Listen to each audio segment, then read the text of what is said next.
Now.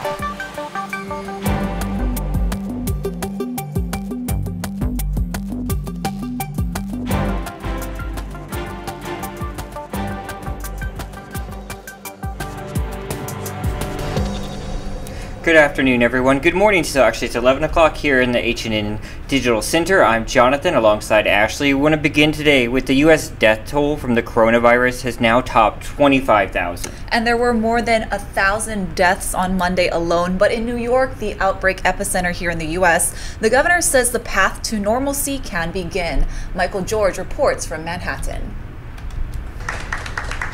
Healthcare workers applauded as 33-year-old coronavirus patient Maria Mendez was discharged from Mount Sinai Morningside Hospital Monday in Manhattan. It's been a long journey, especially not for me, but for my family. She had been on a ventilator for 10 days. Hospitalizations over the last 3 days have gone down in New York. We are changing the curve every day. We have shown that we control the virus doesn't control us. Swabs used for testing across the country remain in short supply. But today, New York City's mayor announced a firm in Indiana will be able to provide the city with 50,000 test kits every week.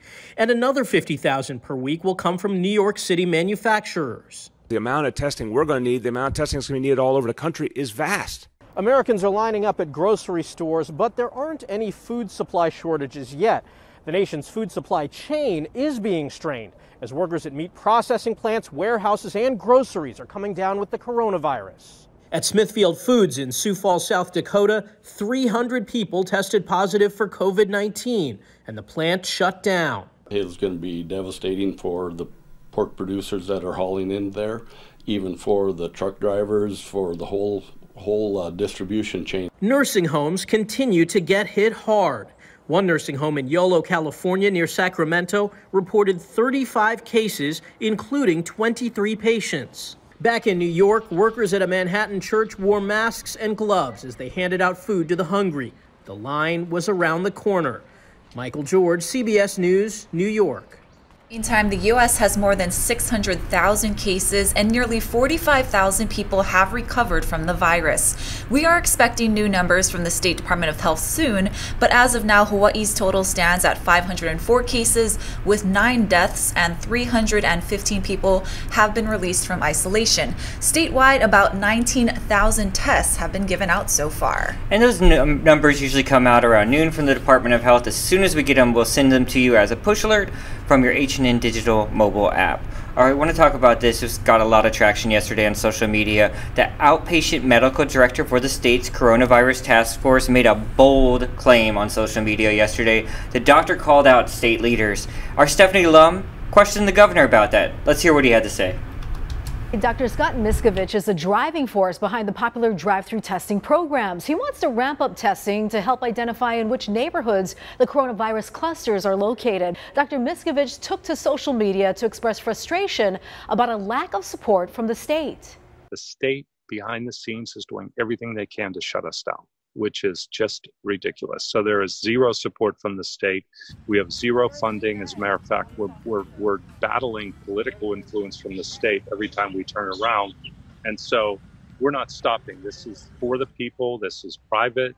And when the mayors open up their doors to us, we're going to follow the counties because we know it's the right thing to do. I asked Governor David Ige in an interview whether the state is in fact trying to shut down Dr. Miskovich's testing efforts.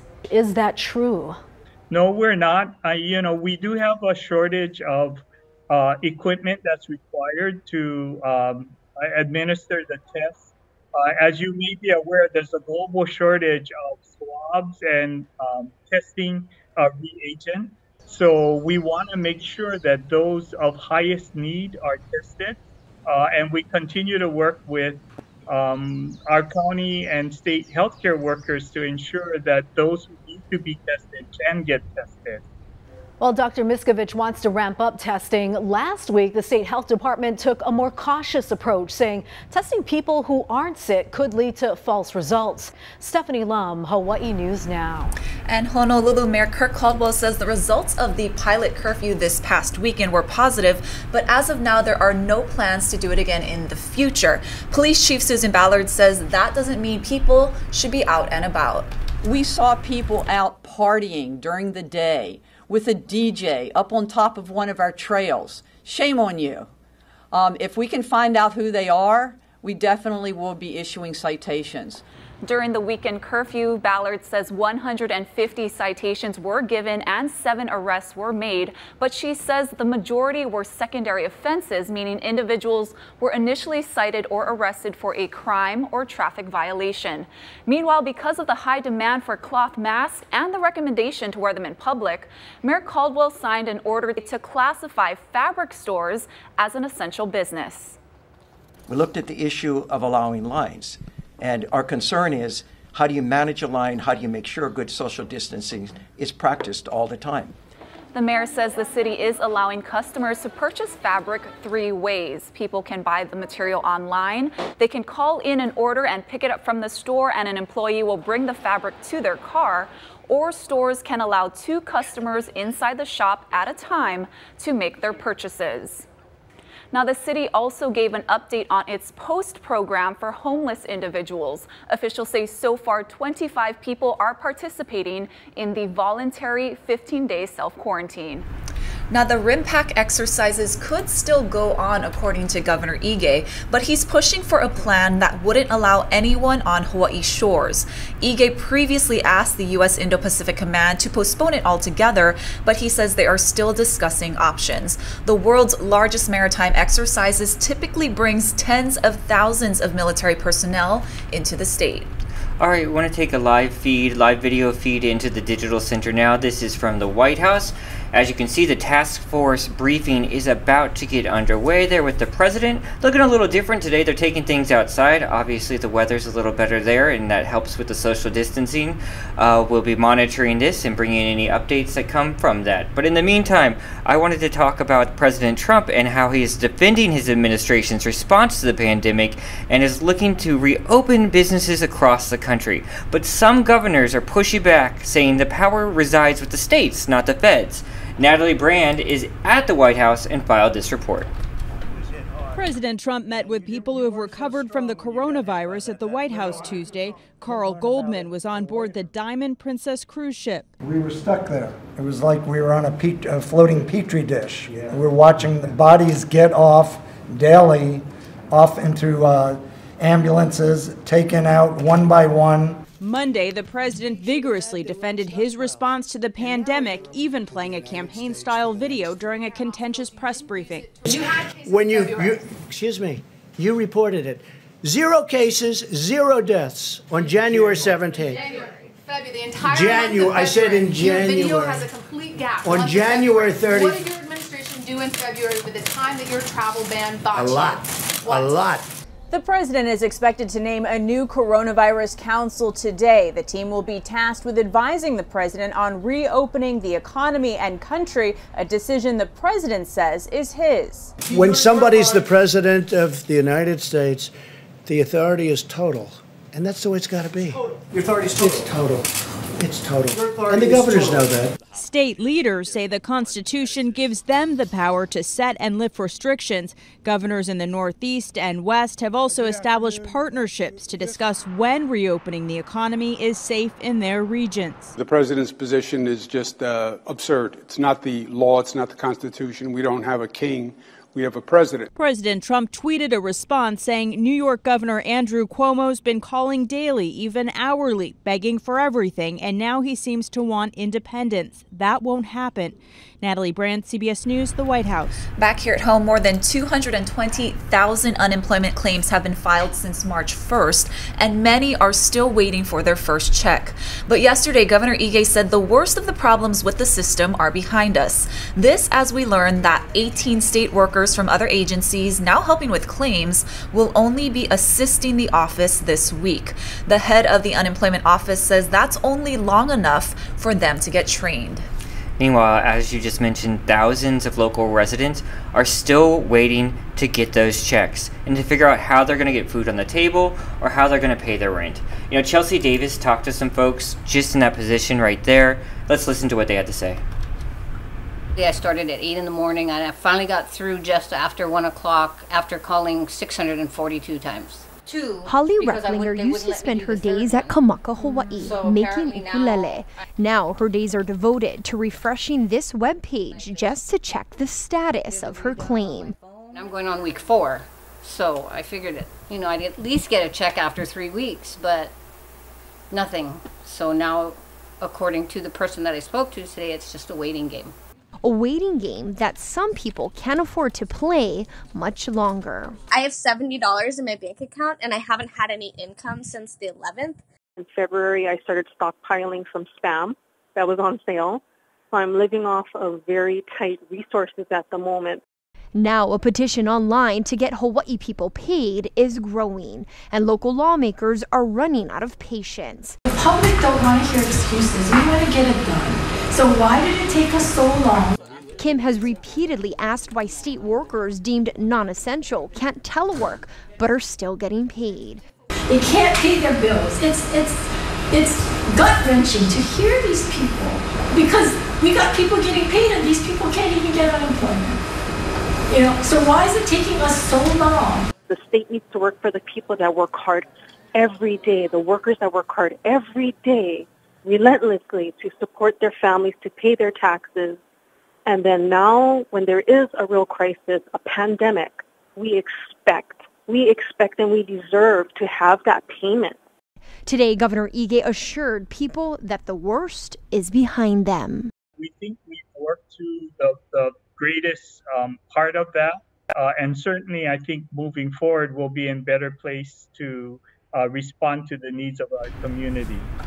Now to those federal stimulus checks. By this Friday, the IRS should have a tracking tool called Get My Payment on when those payments should arrive. The first wave of payment was for those who filed tax returns and included direct deposit information. Some people have already received their money. The second wave will be for Social Security recipients.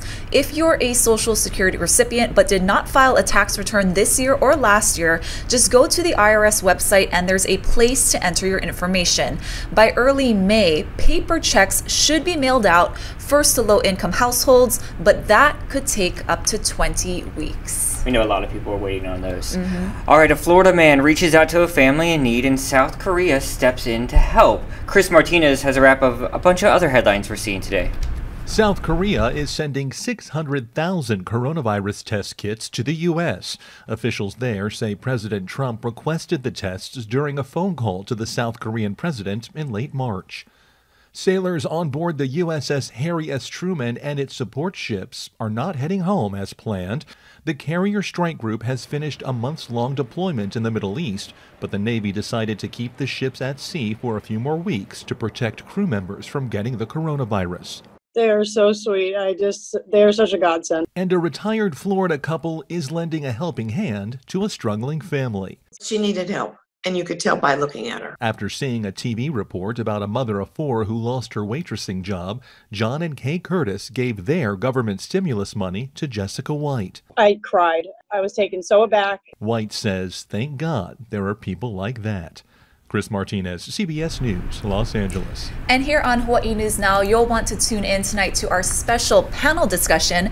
Lieutenant Governor Josh Green will be joined by Dr. Jim Ireland from the Hawaii Department of Transportation and Dr. Rick Bruno from Queens Medical Center. Viewers can send in questions to questions@hawaiinewsnow.com. The panel will air tonight at 9 p.m. on KHNL and online at hawaiinewsnow.com.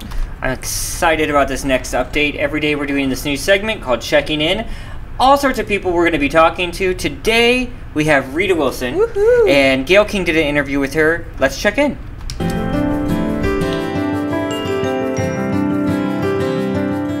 I was very tired. I felt extremely achy, uncomfortable, didn't want to be touched. And then the fever started. Chills like I've never had before. Looking back, I also realized that I was losing my sense of taste and smell, which I didn't realize it at the time. How high was your fever? I think it got close to 102, about day 9. They gave me chloroquine. And I know people have been talking about this drug, but I can only tell you that I don't know if the drug worked or it was just time for the fever to break. But my fever did break, but the chloroquine had such extreme side effects. I was completely nauseous, and I had vertigo. I could not walk, and my muscles felt very weak. I think people have to be very considerate about that drug. We don't really know if it's helpful in this case. Did Tom have similar symptoms to you? Were your symptoms different?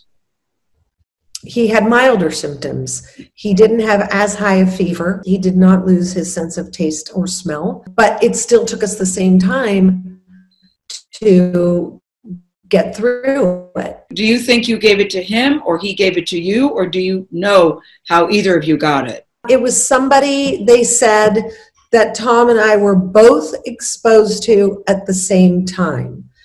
We don't know when that could have been or where, but all I can say is all of our close contacts, family, on our work team, no one has tested positive. Have the doctors told you that now that you all have it, that you're now immune from it? Do you know? Well, that's what they told us, and that's what the belief is. We recently have been part of a study where we've donated our blood, and we're waiting to hear back if our antibodies will be helpful in developing a vaccine, but also if we are able to donate plasma that can be used as donation to other people who are suffering from the virus, because we are immune. When you came out online with Naughty by Nature, Rita, while you're still in recovery, that went viral just like that. I live and die for hip-hop. This is hip-hop of today. I give props to hip-hop. So hip-hop, hooray! I love that song, Hip Hop Hooray, by the amazing legends, rap legends, Naughty by Nature. Here's the story behind it. I did this movie called Boy Genius. This character that I played gets to sing Hip Hop Hooray. It took me a month to learn that song, Gail. 1 month. Wow. Because it is so intricate. It's like learning foreign rhythms, foreign languages. I had to go into the urban slang dictionary to learn what certain things meant. And then I was sitting there in quarantine, and I thought, oh, maybe I should do this for a brain exercise and see if I still remember the lyrics. I thought, well, maybe if I just post this, it could be something fun and show people that we're okay. And I think the thing that made me feel really good was that Naughty by Nature had commented on it and said that they liked it. And then this idea came up that we should do a remix of it. You drew a picture on my morning, but you couldn't make my day. I'm rocking and you're yawning, but you never look my way. And this was great because anytime you stream it, that translates into money, and all of that money will go into the Music Cares COVID-19 Relief Fund. But this is the thing. This is what I want people to know about you, Rita Wilson, because I'm not late to the Rita Wilson party. Yes. I've got 4 albums. I've got all 4 of them. In the New York Times, Rita Wilson has a catch in her voice that conveys yearning. You're just the new girl, same old story. About 7 years ago, I started writing music, and I realized that I had found this thing that I loved that felt like the truest part of myself. But this is the thing, Rita, the Hip Hop Hooray. Your version went viral for a couple of reasons. 1, it was you. Number 2, you had such attitude when you were doing it. I want to know who you believe with your fun. Where did that come from, Rita Wilson? That's what I thought was so great about it. Oh, no. A whole different audience is seeing you now for the first time. I think that music, it's healing, and so if something is giving someone comfort or peace, I'm thankful to be a part of it, really.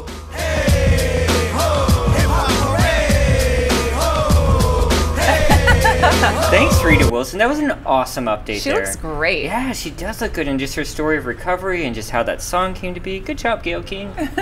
All right, we want to talk about an internet trend that everyone seems to be talking about. Boy. The latest bombardment of Facebook memes and photos. It's a flashback time. And I pulled it, had some help from Ashley's mom. She dug in her photo book, and boom, everyone's posting their senior pictures, and that's for a good reason. It's to support the class of 2020, who's obvious many of them are going without senior photos, or this giant stack of lei like Ashley has on her right there. Who is that, Ashley? I know. Look how tan I was, Jonathan. And if I look in the corner of that one photo, it does seem to have a date on it. So if I do the math, I think I know how old you are. You're older. I do. Class of 2000 All right, let's here. See it. Let's see it, John. Best dressed Ooh. and most unorganized. Class of 2000, Murfreesboro, Illinois, right there. Most unorganized? Most unorganized. Why is that a category? Because my locker was full of stuff. It was like so full. And I mean, with a zip-up turtleneck like that I'm wearing there, how could I not get best dressed? Seriously. You're still best dressed today.